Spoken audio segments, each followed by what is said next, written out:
of Hit 'em High presented by Kingsmart Cabinets. To my right is Everett Terry. To my left, Eagles legend Seth Joyner. I'm Sean Northgate filling in for Scott Seidenberg today. And guys, the day is here. Victory Monday that we have all been waiting for is here. The Eagles are NFC East champions with a 34-17 win over the New York Giants. Seth, what'd you see out there? Well, I see, a bunch of young guys that are stepping up, making plays, taking, advantage of their opportunities to show this organization what they can do. Quite frankly, you go back to when this team was 5-7, and whoever thought that they get to this point where they could actually win this division. And we can talk about how bad the division is. That hasn't, this isn't anything new. I was going back and forth with someone on Twitter last night, and it was like, what a travesty it is. The Seattle Seahawks are 11-5, the Philadelphia Eagles are 9-7, and they get the home field game just because they won their division. Well, those are the rules. That's the way it's set up. But there have been bad divisions before, and there have been other 9-7 teams and 8-8 teams that actually make the playoffs. So I don't understand what that gripe is. But the biggest story is, the young guys on this football team and how they've taken advantage of the opportunities that are before them, and even bigger. I kind of spoke on it and I touched on it last week, and you heard Doug in his press conference last night. He talked about the young guys and how they ask Carson questions, and how they look to him for leadership and things of that nature. It even validates the point that I made last week, and it validates the points that I made last night in pregame. That you're seeing this football team being transformed before you. It's not waiting until the offseason because of the injury situation. You've got young guys that are now positioning themselves. Boston Scott has pretty much wrapped himself up a roster spot next year. You've got Greg Ward, who's pretty much taking over the role as the slot guy for next year. So these positions are being defined right now. And the good thing about it is that these young guys, they don't know any better. They don't care about Carson throwing 10, 15 targets to Zach Ertz, a game, and them not getting enough balls. But those guys who are injured, who aren't playing right now, they do. And to me, they are problematic. They are the problem. And in order for this team, and you can talk about, they don't have their top guys. Well, when they had their top guys wasn't as productive as these young guys are. Yesterday, Burnett, Ward Jr., Perkins, and Scott accounted for 184 yards of receiving and almost 16 receptions for a whopping 4 touchdowns, okay? Tell me when Alshon Jeffrey, Nelson Aguilar, and company have produced those types of numbers. Tell me when, okay? So now, if those guys are going to be problematic and they're going to prevent Carson, from actually being the leader of this football team, then it's time for those guys to go, plain and simple. And in my opinion, I think we're watching that play out right in front of our faces right here. And if they turn around and get a playoff win, that even cements it that much more for me. So the mantra, hungry dogs run faster, has never rang more true in this city just because of what you've seen. Young guys are motivated. They're hungry. They're not on guaranteed contracts. You can argue that Nelson and Alshon have had issues with Carson because they won with Nick, etc. But also understand that wide receivers are divas. Understand that wide receivers have a lot of incentives in their contract. So Alshon knows if he gets over a certain threshold, he makes more money. If he sees all the targets going to Zach Ertz, he probably should feel some kind of way if he feels he has some balls that he could win. I get it from that point of view, but to be disruptive to the point that you turn down the team is where it becomes problematic. Nelson Aguilar has no grounds to speak for anything. He needs to be lucky he has a job in the NFL. Thank the good Lord that he's getting a check for doing literally nothing. Nothing more than what most of us could do for the money he's made. And he'll be somewhere else next year, if at all, because the kid's got speed, he's got some talent, but he can't track a fly ball, so he can only run certain routes, and he has problems catching the ball consistently. Those are problems if you're a wide receiver in the NFL. I don't care how fast you are. Dorian Green-Beckham had lightning speed too and couldn't catch a cold, and he's not in the NFL. So it goes to show you that speed isn't the only thing that matters in this level.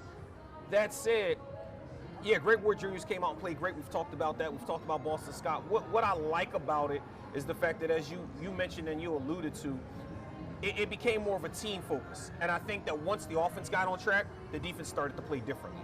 Now, the defense had some hiccups and didn't play well against everybody that they competed against. But what you did see is Fletcher Cox, who everybody's been criticizing most of the year, step up and in back-to-back weeks make big-time game-saving plays. I mean, the turning point in the Giants game, because Saquon had just broke off and threw a deuce side up, running to the end zone. Yeah. The very next offensive possession that they had, you know, the Giants are back in their own territory, and he knocks loose a fumble that turns into he gets his hands on a fumble that turns into a potential touchdown, which blows the game open. The point I'm making with that is the defense has started to show you. Malcolm Jenkins is looking like he's 24 instead of 34. Yeah. He's out there laying lumber on folks, okay? We ain't seen that, Malcolm. And folks who said Malcolm was done, he's out of here, I'd strongly reconsider that, because he can still play and he's still got juice in the tank. So maybe he's playing for a contract, maybe he's not, I don't know. But he's played well. You've seen guys step up. Cre'Von LeBlanc's another guy people are screaming praises of. We talked about it early in the season. Cre'Von LeBlanc should be getting starter minutes. There's no reason Ronald Darby should touch a field. There's no reason Rasul Douglas should be touching the field. Cre'Von LeBlanc should be a almost every down D-back in this league for this team. You know, so that said, now the shift focuses. Because guess who gave Alshon all that money? Guess who decided that Nelson Aguilar wasn't worth trading when there were trade offers out there for him? Howie Roseman. So before we give him all the praise about guys that were sitting at the bottom of the practice squad not getting ticked, there's no skill set in that. Just signing guys who you just hope pan out. Yeah. Where the skill set is the guys you invest your money in your capital into, then they don't pan out. You know, he gave Alshon a ton of money that's going to be very hard to move away from next season. Aguilar's walking away for nothing, a first-round pick. He didn't draft him, but he kept him when he could have moved him. These are things where you got to look going forward. What are going to be the differences to make sure that this team is built the right way if you're going to build it around Carson? And it's funny you say that, because one of the first-round picks that was getting so little value was Sidney Jones. Yeah. Turned down an interception yesterday. So yeah. The defense is starting to click, and the guys that you mentioned, Scott, Perkins, Ward, Burnett, Davis, they had 16 catches, 279 all-purpose yards, 4 touchdowns, like you said. They were cut 8 times by 4 separate teams since the beginning of the season. Anybody could have had these guys, and here they are contributing for this Eagles team. And on that Saquon touchdown, he pieced it as Bradham has 2 yards on him. He didn't care. He didn't if care. He's even, he's leaving. leaving. He was if he's even, he's leaving. him. Bradham could have been 3 yards ahead of him and he would have passed him. Bradham wasn't even a factor right. on that play. Once he got past that second level. He knew that they were in single high safety. The safety took a bad angle. And he knew once he broke the line of scrimmage that they don't have a player on the defense. Now, this is the crazy part, okay? Because most teams either have a corner or at least one safety who got that speed. I can come get you kind of speed. But he knows. I mean, and this is the problem, you know, with the Eagles secondary and the Eagles linebackers, is that there's no speed there. He knew at the minute that he broke free that there was nobody on that team, nobody on that defense, nobody on that field that could come get him. That's the only reason you throw up a deuce on the way. Yeah. Come on, man. You talk about disrespect. Yeah. You talk about disrespect. But, you know, I just want to get back to these young guys, man. I mean, a coach used to tell me all the time that, you know, everything is about your opportunities, you know. I can sympathize with these guys because, you know, my career kind of mirrored and reflects what they're going through. You know, I mean, I got drafted in the 8th round. I got cut the first 2 games of my rookie year. I came back, you know, week 3. By week 7, week 8, you know, I was started because the opportunity presented itself, you know, for me to actually get on the field and play. I was prepared. I was ready. You know, when the season was over, I come in, buddy's like, hey, you know, the job is yours to lose. You got your foot in the door, kick that SOB open.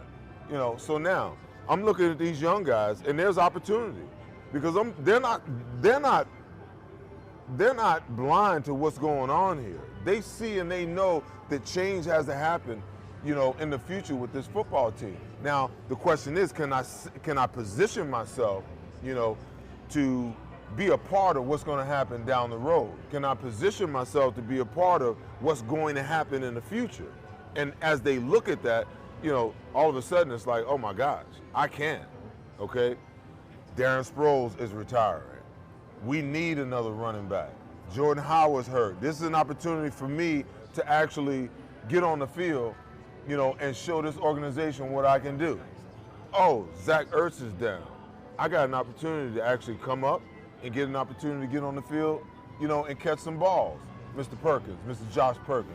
He can't block worth a damn, but he can catch the ball, okay? Now, he's going to have to work on that blocking side of it, but if he can make plays like he made yesterday, then that's going to be a big plus for him. You know, these young guys on the defensive side of the ball. You know, you got Mills that keeps getting hurt. You got Darby that keeps getting hurt. that just presents opportunities for other guys to show the coaches what they can do. Because I would submit to you, those guys were hurt all last year. These young guys got a lot of playing time last year, okay? But the minute those guys were healthy, the coaching staff, Jim Schwartz, put those guys right back in as starters, okay? They didn't have to earn their way back. They put them back, okay? Now, you're going to tell me that Avonte Maddox didn't earn the right to be the starting cornerback last year? You're going to tell me that Crayvon LeBlanc, if healthy, didn't earn the right to be on the field playing? You know, I mean, these things have to change, you know? And right now, you know, if you can get Maddox back, Sidney Jones, all of a sudden, you know, sometimes humility is the best thing in the world, you know? I mean, I know for a fact because when I was humbled, sitting at home the first 2 weeks of my rookie season, man, it created a whole different mindset. So for Sidney to be humbled and all of a sudden he's back, you know, you're talking 3 weeks in a row, he's made 3 crucial plays at the end of games, you know, that help to affect the game, you know? So sometimes it's just confidence. Sometimes, you know, it just, the humility. Maybe he wasn't healthy all the way. Well, maybe. I mean, we talked about that when he came in off the Achilles heel. I'm like, it makes no sense to bring him back in October for what? Right. But they brought him back anyway. He played 1 game, they put him back on IR. But I mean, it's just these young guys, and I think this is the best thing for Carson. The best thing for Carson is to grow up with a bunch of young guys who view him as the leader of this football team, as the face of the franchise, that's not going to fight that in any way, you know. And that doesn't mean that in the offseason they don't go out and they don't look at, you know, a free agent that they can bring in, a team guy that they can bring in. That doesn't mean that they don't go out and draft a speed receiver, you know, in this upcoming draft. That doesn't mean that they don't, you know, continue to build on the offensive line. I still think they bring Deshaun back, but I think they bring him back with a plan B because he's going to get hurt. That's just his MO. But his elite speed is too dynamic for them to just say, oh, you know, he got hurt this year and he only got 1 game in or 2 games in, we need to move on. I think they need to figure out a way to keep him here and try to figure out a way to get him to a point where he can give you more production. Well, you see the Kansas City model is Tyreek Hill goes down, they got Mecole Hardman, and they got Demarcus Robinson. That's the key. Have other guys that can step in and play when your key guy goes down. And if they follow that model, then yeah, they can replace his elite speed. Yeah, and it's amazing the narrative around Wentz this season and how it's evolved. Wentz is the first quarterback in NFL history with 4,000 yards passing without a wide receiver going over 500 yards for the season. Alshon had 490, just missed the mark. That's really incredible considering what Wentz and the narrative around him all season. We are Hit 'em High, presented by Kingsmart Cabinets. Write in with your questions, comments. We may read them live on air, just like Dave from Parx Casino. He wants to know, do you guys think Boston Scott is our new Darren Sproles? I've been saying for weeks, ever since they gave him that first little, they gave us that first little taste of him. I've been saying, I'm like, you know what, Sproles is down. You got a Sproles package built into your offense. That guy can run it, okay? And I'm still trying to understand. I get Miles. Miles is the go-to guy because of his diversity and all that he can do. But Boston Scott's been showing us the last couple of weeks, man, that he deserves more playing time. He deserves more touches, and he can be productive if you put him in that role. I'm still waiting on them to line him up on a linebacker on the weak side in 3rd down situations and have him come out running routes against him, because when he's one-on-one, that's not a short tackle, man. So I'll go a step further and say I think he's less Darren Sproles and more Maurice Jones-Drew. Small guy in stature. You saw in the goal line, they didn't go and bring Sanders back in. Sanders was out. They gave him the ball. He burst right up the gut, took hits. You know, I mean, he runs after contact. You got a guy that small that's able to take contact and run. That's a problem because his center of gravity is so low, it's hard for them to get good angles on him, which makes him much more harder to bring down, especially when he's a little shifty, he's a little elusive, and he's got good speed. So I compare him more to a Maurice Jones-Drew type, maybe even a Doug Martin in his prime. You know, a guy that's very small and diminutive, but has that speed and that ability to burst through. And if you have that with a go-to punch like a Miles Sanders, and then you've got Jordan Howard if they bring him back at the right number as your bruiser, now you've got a solid running game. My debate is they're not going to use him that way. And I don't think it's prudent to use him that way. Right. I just think that the analytics say nowadays, you know, when you look at, if in a perfect situation, the Eagles really don't want their running backs to touch the ball no more than about 16 to 18 times per game. Yep. Okay? So Miles Sanders had 20 carries last week, then accompanied by 5 receptions. Boston Scott last night had, I believe, 19 carries last night and 4 receptions. That's a number I don't think they really want to live with. Rather space So I don't think they'll ever use him in that way. That's why I'm saying with Sproles will probably get 4 or 5 carries a game, but then they're going to target him out the backfield, and with passes probably another, 5 to 6 times. You know what I was surprised about is the fact that Jordan Howard was able to play and only really was on the ball for what did he get? 1 carry, 1 snap? No, he didn't even get a carry. All right, Doug, see, Barrett and I got into it last night because, I like to listen to what Doug says because there's these little nuggets in there when you pay attention. You get an opportunity to figure out, what he's really saying and what's going on, okay? So he said last night, Jordan was up. We didn't want to use him because we want to save him. We want to protect him. I mean, it was he was healthy. It was a head scratcher to me because I was saying all along, he ain't healthy. Okay, you don't take up a roster spot, not as banged up and what the history of this team has been over the last 2 years, injury-wise. You don't take up a roster spot for a guy that's active on game day, and you just want to protect him. You knew he wasn't ready. You brought him in the game as a decoy, and you threw the ball 1 play, and then you brought him out. Okay, that tells me that Jordan Howard was not ready to play football yesterday. Right. Especially considering Brandon Brooks goes down during the game, Miles Sanders goes down during the game. A lot of injuries. It's a valuable roster spot. We are brought to you by Kingsmart Cabinets. Recently, Seth did a commercial with them. Turned out great. We're going to show you guys that right now.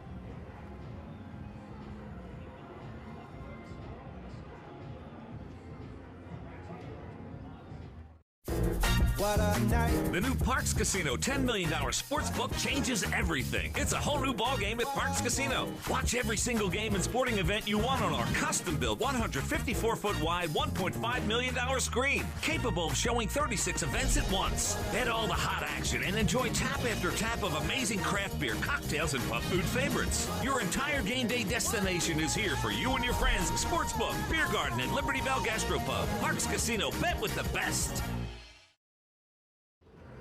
And welcome back to Edamai. A little confusion there. You got word from Parx Casino, where we're at right now. Beautiful Parx Casino. We love coming to you live here all season long. But now we have to go to the whiteboard to hear Seth break down a little offense this week. A little change of pace. Seth, what do you got for us? Guys, I want to focus in on Carson Wentz and Doug's decisions and abilities lately to get him out of the pocket and the plays that they're able to make getting him out the pocket, and the key breakers. Right here, they're basically in 12 personnel, 1 back, 2 tight ends, 2 wide receivers. And Doug has done a lot of this lately, basically trying to figure out ways to not only get Carson out of the pocket off of their run action, because they run a lot of plays this way to the 2 tight end set, but they'll run a lot of stuff inside. And on the Josh Perkins touchdown yesterday, what you saw is a run fake here. You got a guy pulling out in front of Carson, and then he got outside the pocket, okay? And when teams start getting pressure on him, I've seen Doug Peterson over the last couple of weeks really work to get Carson Wentz out of the pocket, okay? Traditional bootleg action gives you this guy's going to block down, and he's going to release out as a safety valve, okay? This guy is going to go to the flat, and then you're going to get these crosses. One crosser here and another crosser deep, okay? Now, I'm not a big fan of sprinting out. I'm not a big fan of these rollouts because I feel like when the quarterback's out the pocket and he's rolling, first of all, you've already cut the field in half. The more he rolls, then you cut it into a third. The more he rolls, you cut it into a fourth. And defenders are smart. They know when you get this boot action and that guy's moving, They know this guy's coming. They know that guy's coming. They know the safety valve is right here. But the beauty of Doug and what he's been able to do with this offense, okay, you still got the same action down in here. But instead of this guy coming up and running it out, he gave a wiggle and he crossed all the way across the field. And you got to understand what's going on with the eyes and the actions, because defensive players are so undisciplined with their eyes that they miss things, okay? They're looking at the ball, they see Carson outside the pocket. That's the first thing. So the entire defense wants to shift that way because they realize that, hey, that's the sprint, that's the boot. All the action is going to happen on this side of the field. Well, Carson gets out here, he sets, predetermined, okay? All the defenders are here. The defender up here realizes late, okay, that Josh Perkins, number 81, is crossing. He's key breaking here. This is what we call key breaking, okay? He key breaks, and by the time he realizes what's going on, Carson Wentz throws a bullet right here for a touchdown. Phenomenal play. Phenomenal play, okay? Phenomenal play design. Great way to give defensive players and give defensive coaches, defensive coordinators, another thing to have to worry about, okay? Now, the other thing I like out of this play, real quick, another look. They can actually get to the same type of look with the same type of action, but a completely different outcome, okay? Let's go with the back behind center, okay? You want to go fake and bootleg. So now, he normally blocks, he goes deep stop. This guy out here, and this guy normally does this, okay? Normally does that. I've seen Dallas Goedert, and keep your eyes open throughout the playoffs next week for this play, where they'll boot because the Seattle Seahawks defense is a fast flow defense. The minute they get any kind of action that way, they're gonna fly. Instead of that guy crossing, look for him to get here and then run the 7 route. Dallas Goedert coming back right here, or Josh Perkins, okay? Again, another opportunity to get Carson Wentz out of the backfield and away from pressure, but also an opportunity to catch an undisciplined defense looking where it shouldn't be looking and hitting a big play. Back to you guys. And he's been incredible on the move, but especially some of these throws, he's putting it right on the money with some of these, just short pockets. They say the level of competition has been poor, but just on these individual throws to hit these spots, it doesn't matter who's defending them. They're tough throws to make for Carson, and he's been making them consistently down the stretch here. Yeah, you know what, and when you look ahead to, you know, where the Eagles are going to have an opportunity, you know, you saw Seattle play in San Francisco last night, and let's not get it confused. You know, Greg Tittle's a problem. Like, he's arguably top 2 tight end in football, but a lot of the runs, a lot of the routes he ran, up the seam, those 7 routes, those out routes, those deep posts, were all routes that Seth was just alluding to. So it's very conceivable they're going to look at that game film and say, okay, where can we get Dallas Goedert in space, because it's rumored that Zach Ertz isn't going to play. How do we get Josh Perkins in position to make plays and be successful? Using that 2 tight end set, using the tight ends as a weapon against Seattle, who struggles clearly against tight ends. Well, I think, you know, the reason why you can get at them so much is because they're primarily a zone team, okay? And when they do play man, you know, their linebackers aren't the best covered linebackers. You know, let's just be honest about that. You know, Bobby Wagner is their best linebacker, but most of the time he's inside, so he's not going to be covering tight ends. He's probably going to be the guy on that back. You know, you're right. You know, in your assessment of the Eagles can look at that game and figure out ways, you know, to get the tight ends down the field. But I would say this too. You know, the Eagles have got to get to a place in their passing game where their tight ends get more vertical in the passing game. You know, I'm you know, quite frankly, you know, I'm tired of seeing Dallas Goedert and Zach Ertz running these little 5-yard routes and getting peppered. You know, if you're running play action because you're running the ball effectively, then that means that the linebackers are always going to step up. And when they step up, that means that your tight ends can get behind them. You know, so I'd like to see them run some more deeper routes. When you're getting cover 2 out of 12 personnel, you know, 2 tight ends and 1 back. When you're getting, you know, cover 2, you know, everyone knows that the way you stress cover 2 is with vertical routes, especially guys up the seam, because that half safety, he's got to make a choice. Do I take the outside guy or do I take this guy screaming up the seam? So we got to figure out ways to take advantage, and you can run those routes against single high safeties. You just got to run them a little wider. You got to stress the safety. I mean, if I ran, I'm telling you, if you go play action and you run double seams with tight ends and double stops on the outside, and now you put that single high safety in a bind. Which guy do I? And Carson can take his pick. Oh, I look over here, bam, turn around and throw it the other side. Oh, I look over here, bam, I turn around, hit the tight end on the other side. So they're there. They just got to take advantage of it.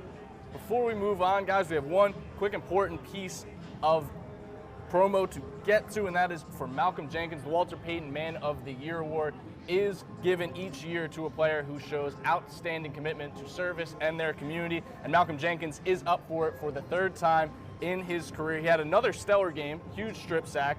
He's shown it on the field, and he shows it off the field. Let's get Malcolm the recognition he deserves for his hard work on and off the field.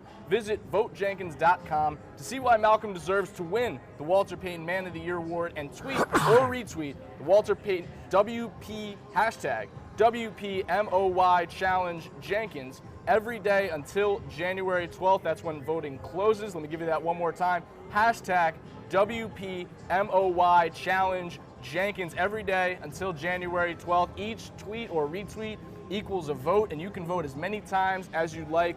Good luck, Malcolm. And guys, I want to remind you to share and comment on the show. We might read your comments out loud here. And to set up the playoff picture in our Around the NFL segment, we have a question from Larry Bledsoe, who wants to know, how do you guys see the Eagles stopping Russell Wilson? Well, I just think, you know, the Eagles defensively need to be a lot more disciplined. You know, now that I'm thinking about it, I'm sitting here looking at the whiteboard, I wish I would have, you know, talked a little more about that, about how you get him under control. It's tough for teams because, you know, when you spy, that means you're one less guy, you know, in coverage. If you blitz 4 and guys are phonetically trying to get to the quarterback,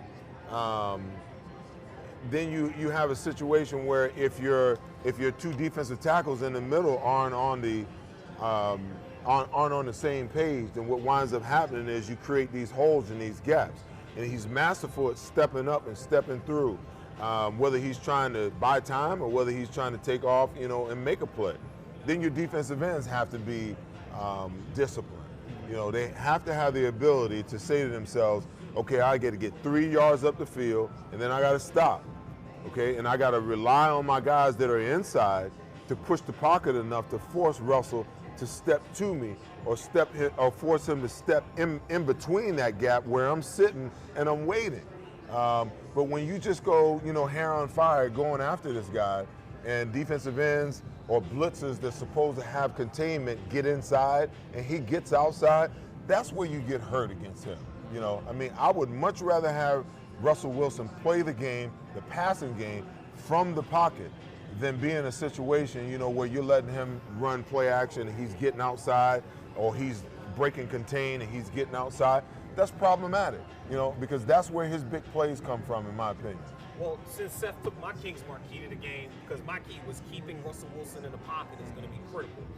Here's the thing. Russell Wilson is one of the best in the NFL, not just his conference, the NFL at creating outside of the pocket. His accuracy goes up, his playmaking goes up. And here's the thing. He's doing it with a bunch of guys. You want to talk about Carson Wentz, you know, making chicken salad out of chicken crap? That's the same thing Russell Wilson's been doing his entire career. The only one that he ever had that was a true number one was Josh Gordon, who lasted all of like a small cup of coffee. I mean, he's never really had a number one wide receiver. Tyler Lockett's a 3 on most teams, okay? DK Metcalf has potential, but he's a rookie. That said, he's throwing the guys nobody's heard of, and he finds ways to get these guys in positions where they can be successful. A lot of what you've seen Wentz do, creating outside of the pocket. So the key to him is you have to have, like you said, lane discipline and gap discipline for your linebackers and for your DNs. I wouldn't play an outside contain on him because he's just going to step up in the pocket, climb the pocket, and then he's going to make plays, as you saw him do yesterday. You have to find ways to keep him huddled in and close. That's going to be imperative of what Fletcher Cox and Timmy Jernigan do, because if they can keep him forced inside that bubble, not let him get outside. Brandon Graham, they close that and keep him inside of that circle. Don't let him get to that outside. Now you force him, because keep in mind, we're not going to act like Russell Wilson 6'5". He's 5'11". Me and him the same height, okay? So the guy sitting in the pocket, he might not have the easiest time being able to see over, a big guy like a Fletcher Cox to be able to get there. And now Fletcher Cox can get his hand up to swap passes and make it uncomfortable for him. In the game where the Eagles played them earlier in the year, the success was that they didn't let Russell Wilson kill them. It wasn't a great game all around, but the Eagles did a good job of keeping Russell Wilson in an uncomfortable space. He made one or two big plays that were the difference in the game. I mean, people don't remember, but the Philadelphia Eagles defense held Russell Wilson and that offense to 17 points in that game. If I'm the defensive coordinator, I'm looking at, how do I cut down, the lanes? Because you can't let them outside your defense. Right. I mean, it just drives me crazy when I watch defenses, whether an offense is running the ball or whether you got a mobile quarterback that's able to move around. It drives me crazy when I see quarterbacks and running backs break containment because there's no help out there. There's none, man. I mean, even down to my youth kids. I mean, I can remember I had a defensive end, and I kept expressing to him the importance of containment. Okay, so one day he lets the ball outside, and I blow the whistle. I say, "Stop! Don't nobody move. Everybody stay exactly where you are." Okay, I said, "Now here's the teaching moment." Okay, I said, "Now you let that guy outside the defense."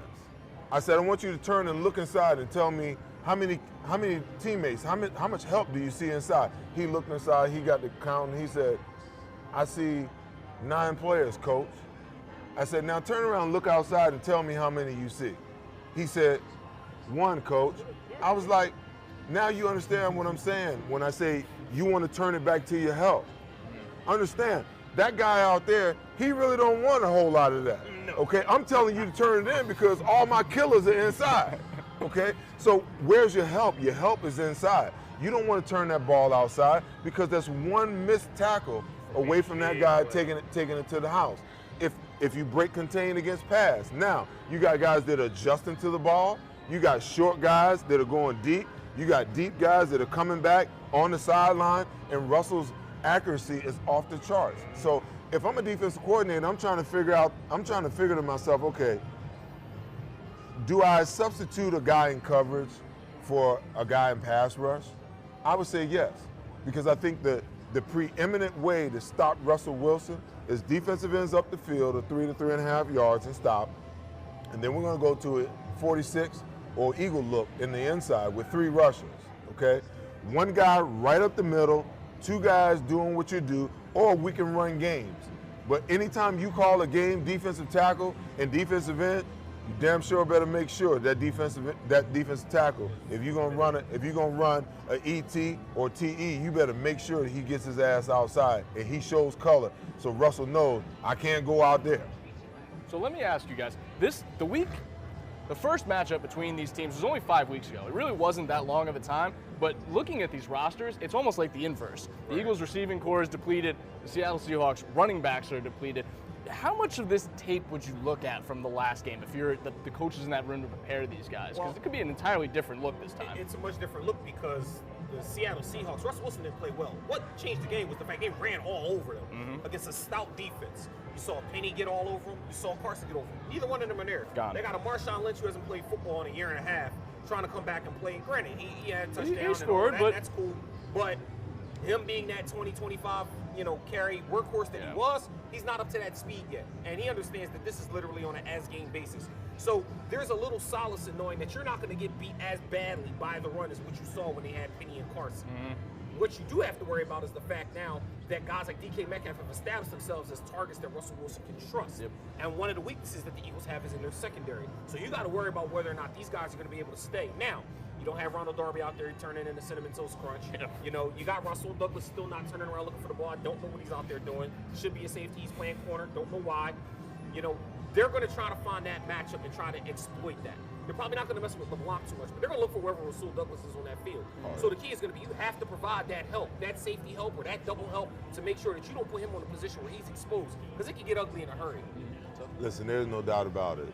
I realize, people got on me because I tweeted last night. I don't understand why this team continues to believe that Rasul Douglas is a cornerback when he's proven time and time.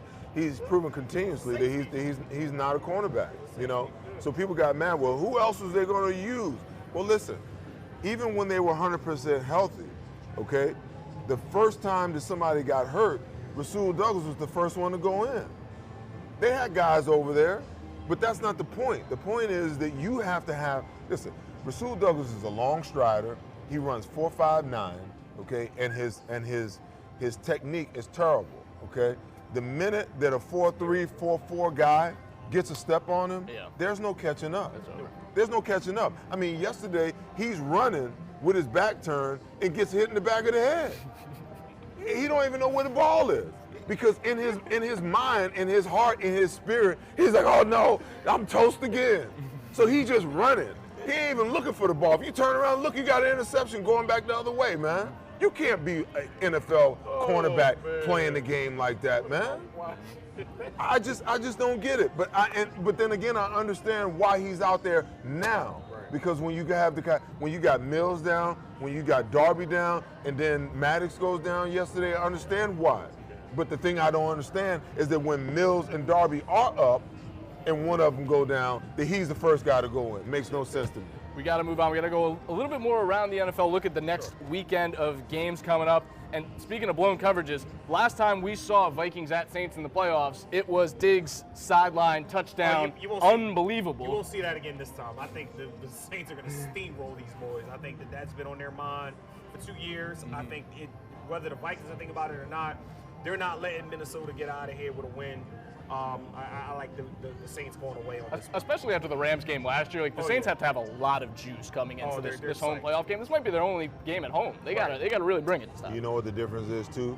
The difference is it won't be Case Keenum at the helm. True. It will be Kirk Cousins. True. You know, and Case Keenum's a competitor, man. Say what you want. He competes. Whatever. Kirk Cousins down in the Superdome with all that noise. And with the Saints, with the New Orleans Saints with an axe to grind, this might be. I wasn't even there for that. This might be a beatdown. Yeah. I mean, it might be a huge, big time beatdown, because you know that snap count is going to give the Saints defensive line and their pass rushers that extra edge. You got Dalvin Cook that's not 100%. Yeah. You know, his backup is not 100%. And the number 3 guy really hasn't looked all that good lately. Right. You know, so if they can't establish the run game, you know, where Kurt can have, you know, play action pass with those deep drops, it's going to be a long day for that offense. Especially, you don't want to get down big to the Saints at home and have that crowd going as loud as they can. Like the Rams did it last year in the NFC Championship game, but that's not a position you want to be in. Moving to the AFC now. We have Titans at Patriots. This is the first Patriots wild card weekend game in 10 years. Why? 2009, losing to the Ravens. Why are they playing? Because they lost. The Chiefs won. No. Who did they lose to? They lost to the ET's Miami I Dolphins. don't know why you so excited. Y'all fishing. But y'all fishing. That's okay. Y'all fishing. fishing After next week. Don't y'all worry about fishing it. now, Don't worry about it. though. Don't have room on the couch for Y'all fishing now, watch though. the Super Bowl with us. Don't worry about it. They're gonna get it. They're going to lose to the Chiefs or the Ravens. So he They're not beating tweeted. both of them. So he tweeted last night. You know, congratulations, Eagles, one and done. I did not say one and done. At least we got an opportunity to have one. You're right. You got none. That's okay. Okay. We Y'all got money, packing we y'all rebuilding. packing U-Hauls today. That's okay. You know, y'all clean out y'all's locker today. You're right. You got some players that are like worried that they might not even be on the roster. Some coaches that's scared they might not even be there. Nah, all the coaches. So tamp down all that excitement Okay, about. Listen, I hate the Patriots that much. I hate them that much. I'm so glad they got to go through the same road everybody else got to go through. And four of those come with an asterisk, and 2 of those come with some nonsense. I'm gonna tell you like Michael Jordan tells Charles Barkley every time he gives him some nonsense. Well, Jordan's a goof though. But come on, man. And he ain't cheat for none of that. Don't matter. All right, cool. It don't matter. You're not afraid at all of the Titans in this game for the Patriots. Yeah, I am. You are? Yeah. I would be. Because you know what the problem is with the Patriots? The problem with the Patriots is the most fundamental thing that allows you to win. You know, they're not very good up front offensively at the line, and defensively they have no defensive line. I mean, I'm looking at them yesterday. They look like a college defensive front. You know. And then you turn around on top of it, they have no pass rusher. Yeah, they really don't. They have no pass rusher. I mean, Bill Belichick is notorious for not wanting to pay pass rushers. You know, Collins leaves, Chandler Jones leaves. I mean, they've had some really good pass rushers, but he will not pay them. And that's their problem because they're really good on the back end, But you can only cover for so long if guys are standing in the back. And I mean, you looked at Ryan Fitzpatrick yesterday. He was sitting back there patting that bad boy like Joe Willie, man. I was like, what in the world is that? A baby back there, man. Taking Unbelievable, all man. day. Unbelievable. So those two things are going to be the hindrance because you look at Henry yesterday. Yeah. Man, listen. Once he gets going, he's a problem. They are going to give the New England Patriots a full dose of that kind of running game, man. I mean, Ryan Tannehill might not even throw the ball next week, man. Just run it. Just run it and demoralize them, man. Just run down their throats. The last game of the weekend slate is Bills-Texans. We don't need to spend any time on that. But do you guys have predictions for this weekend? A couple of them? Anything you feel strongly about? I like Texans, Patriots, Saints, Eagles. Oh, you never pick the Eagles. Know, oh, Lord. I think the Seahawks are too banged up. And I just think that, Russell Wilson, he can't play single-score games forever and win. I think eventually he's going to catch up with them. And their defense is just not what it was, Legion of Boom. It's clearly not that. I think the Eagles will get this one. It's a lot of momentum. They're playing a home game. And then we'll get to the games where, the grit beats the rule, and we'll talk there. I think, you look at the Bills, I think the Bills are trending in the right direction. I think, they got to go to Buffalo, and that's just going to be some kind of game, man. I like the Bills to get that win. And believe it or not, man, I think the Titans are going to go in the Foxborough and upset them. I'd have a Super Bowl I finally want to watch.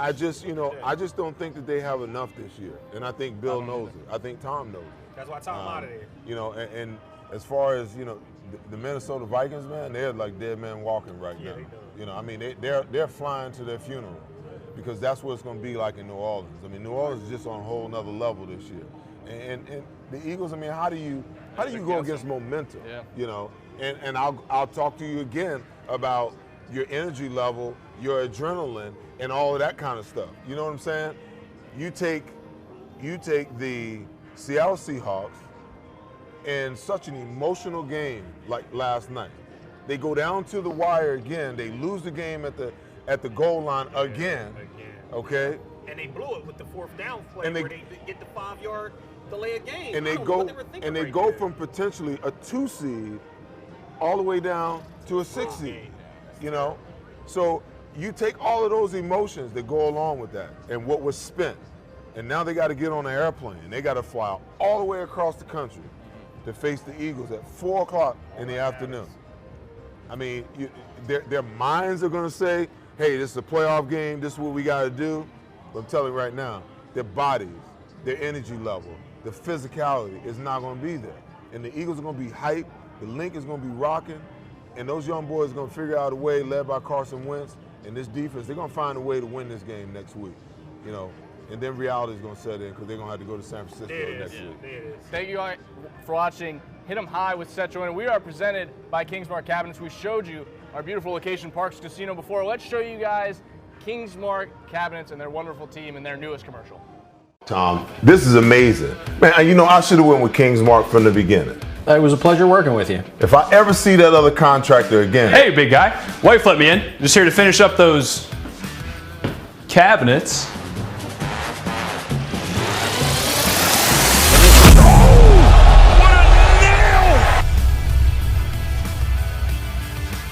For all your cabinetry needs, contact Kingsmark Custom Cabinets and Design. And welcome back to Hit 'em High. We're going now to the Kingsmark keys to the game. Guys, I'll lead off here. First of all, happy birthday to Carson Wentz.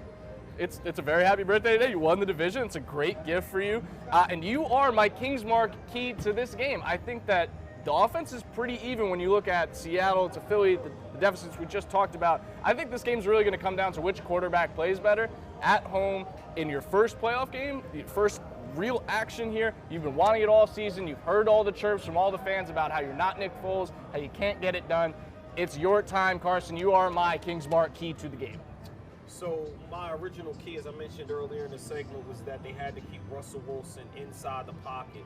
I'm going to go a step further. The Kingsmark key is going to come down to Pete Carroll. If Pete Carroll doesn't blow it, because I'm starting to see Pete Carroll get a little trend here. He's been blowing games lately, games that matter. He blew a Super Bowl. He blew a game yesterday. He could very easily come out here and blow a game next weekend.